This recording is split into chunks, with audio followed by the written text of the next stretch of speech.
the number of software engineering jobs alone, just the software part, may actually even come down because of AI. Obviously, India has been doing a lot of chip design, but we also need the fabs.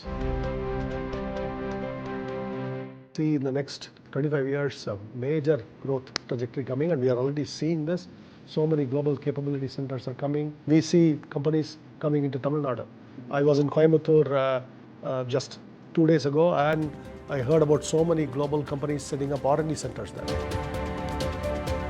Hello and welcome. We're joined by a very special guest. It's none other than the Chief Executive Officer and founder of the Indian SaaS heavyweight, Zoho Corp, Mr. Sridhar Vembu. Sridhar, thanks very much indeed for joining us on TheFederal. Great to have you. Let me begin with today's product launch of Vikra, the seller app on the ONDC platform. Why do you think it's going to be a game changer for the e-commerce sector? So ONDC is taking off, and it's unique to India, a digital public infrastructure that is just like UPI.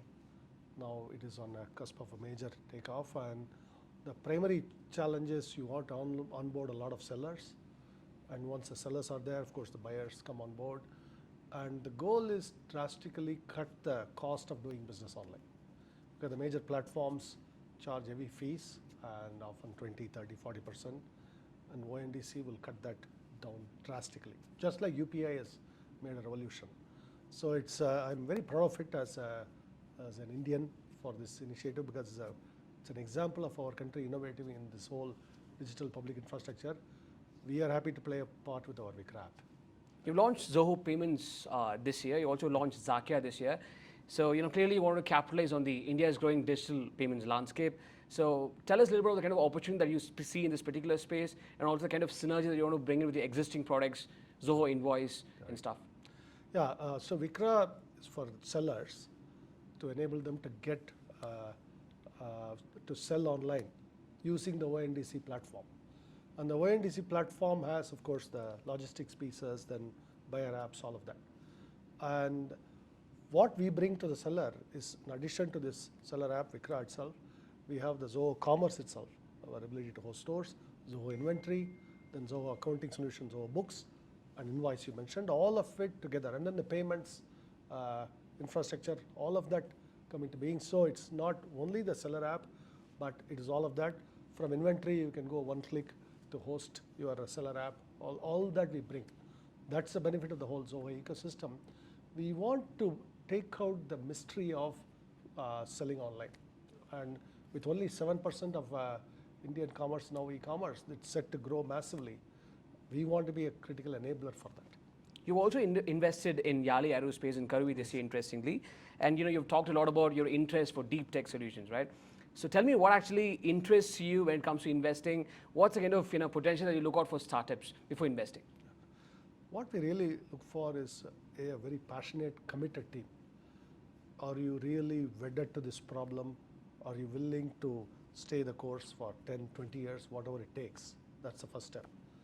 And the second is some area of technology that is very critical for our nation to be in, which is most areas of technology, but particularly in the deep tech, we need to be there everywhere. And drone technology is very critical. Yali, this team is a very strong team. They came back from Europe with a strong experience, this couple, so I'm very happy to invest in them. And they are also, after my heart, they are based in Tanjavur. So I want to encourage deep tech work from rural areas. So that also matches. So that's the kind of company we are looking for. The passion, commitment, they showed it by coming back to India, investing their own money in it. They built prototypes that work, and they are committed to making this a successful company. That's the kind of company I like to back. Shifting focus to Tamil Nadu, right? The state has been contributing 17% of India's engineers annually, possibly the highest in India. With the intervention of AI, there's a consensus. We've been talking to economists, people in the academia. They say the workforce must shift towards higher skill levels, right? Given the challenge of graduate unemployability factor in India, how optimistic are you about sourcing high talent in Tamil Nadu, because you're operator of Chennai and Tenkasi as well, and you've been a huge proponent of rural talent as well. So do you think you'll be able to replicate this Tenkasi model in eastern Uttar Pradesh, where you're going to have a R&D center? First, we are replicating the Tenkasi model in now Tirunelveli, Tharuvai, and in Madurai, in Kappalur, near Kumbakonam, and in Palladam, all of these places. So we are already doing it in many places in Tamil Nadu. So we are taking it now north. I am confident about that. Now you mentioned the AI related challenge. I am of the view that the number of software engineering jobs alone, just the software part, may actually even come down because of AI. AI makes software engineers much more productive. Already tools people are seeing with Copilot and other tools, 30 to 50% productivity gains now in software development. And I believe that trend is going to continue. We may see 5-10-fold productivity leap.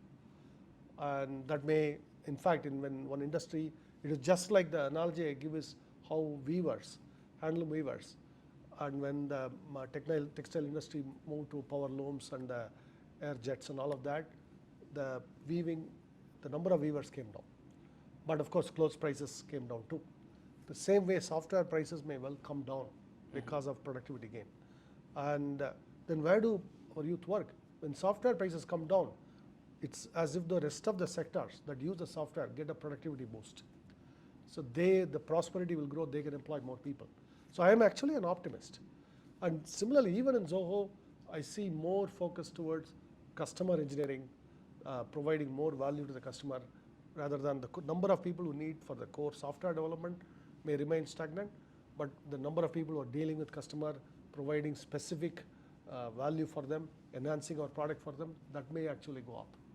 Okay, so I want to get in a quick perspective on this, on India's ambitious semicon manufacturing stuff as well. Do you think India, rather than chasing the chip manufacturing mirage, should be focusing on chip designing because that's where the core strength is, and India has a reputation for that? We need both. Obviously, India has been doing a lot of chip design, but we also need the fabs for very many reasons. Because first, it's a huge industry. In other words, given our population base, I'll give you these numbers. You'll be surprised. 23 million babies are born in India, 9 million in China, and Taiwan is only less than like 230K or something. Tamil Nadu alone is 9 lakhs, so 3 to 4 times that of Taiwan, nearly 3.5 times that of Taiwan. So that gives you a perspective. And most of our chips are sourced from Taiwan today. That gives you an idea, right? So we need to build these fabs also for not just economic security, national security as well, national sovereignty. Because in an adverse situation, the semiconductor supply could be stopped. That happened during COVID, due to pandemic, but could happen for different reasons, national security reasons. So we absolutely need those fabs. We also need chip design. And then there is a security reason where this technology is so critical that, for example, we cannot guarantee if a particular chip has a back door. We can only guarantee it if we can inspect it. We can only inspect what is in India. So one last question there. So Prime Minister Modi has set a target for India becoming Viksit Bharat by 2047. Tell me, where do you see Zoho 25 years from now as India celebrates its independence? You're no less a nationalist. So yeah, I definitely see in the next 25 years a major growth trajectory coming, and we are already seeing this. So many global capability centers are coming, all to take advantage of our educated youth population. We are the most youthful country today in the world, offering so many engineers, so much talent pool. In fact, just yesterday I heard about a Swiss company that has moved a lot of its R&D to Pune. I heard about it, I said, wow, surprising. I thought they were a Swiss company, but a lot of the R&D is happening in Pune now. So I am very bullish on this trend, and it's going to accelerate. We see companies coming into Tamil Nadu. I was in Coimbatore just 2 days ago, and I heard about so many global companies setting up R&D centers there to take advantage of all our mechanical engineering talent in Coimbatore area. So I'm optimistic that way. The challenge now is we have to spread this to rural areas. okay. Not just big cities, not just Coimbatore, not just Pune. We have to take it to Tenkasi, we have to take it to Tanjavur, we have to take it to Kumbakonam, we have to take it to all the smaller towns and villages. That is our challenge. With that, I'm optimistic that we can be one of the richest nations on earth in the next 25 years. Thank you very much, Sridhar. All the very best for your future. Thank you.